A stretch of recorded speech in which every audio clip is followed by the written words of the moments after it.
సంపద అసమానత, పెరుగుతున్న కుబేరుల సంపద, మారని పేదల బతుకులు.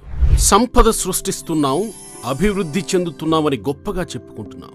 కానీ ఆ సంపద కొందరి చేతుల్లోనే ఉంటుందని, పేదల బతుకుల్లో ఎటువంటి మార్పు రావడం లేదన్న నిజాలు మాత్రం మాట్లాడుకోలేకపోతున్నాం.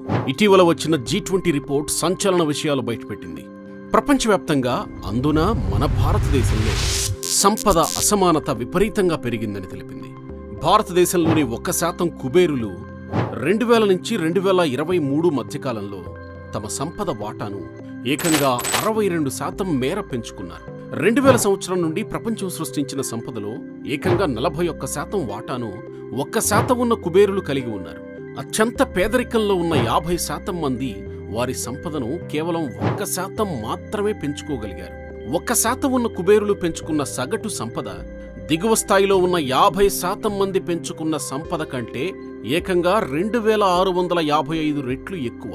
ఈ నివేదికను తయారు చేయించిన ఘనత G20కి అధ్యక్షత వహిస్తున్న దక్షిణాఫ్రికాకి దక్కుతుంది.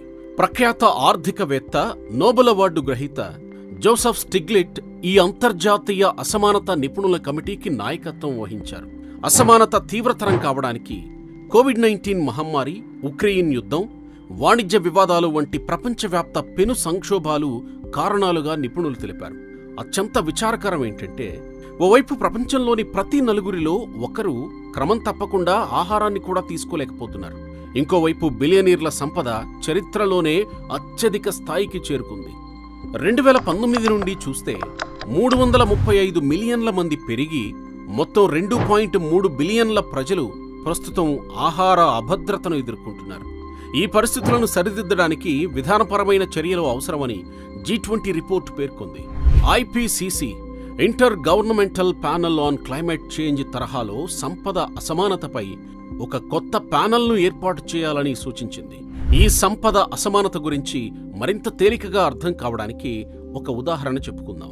ఒక టేబుల్పై పెద్ద గిన్నెలో భోజనం పెట్టి ఆ టేబుల్ను ఒకే ఒక్క వ్యక్తి వైపుకు పూర్తిగా వంచినట్లయితే ఆహారం మొత్తం ఆ 1% వైపుకు చేరి మిగతా 50% మందికి అస్సలు అందదు.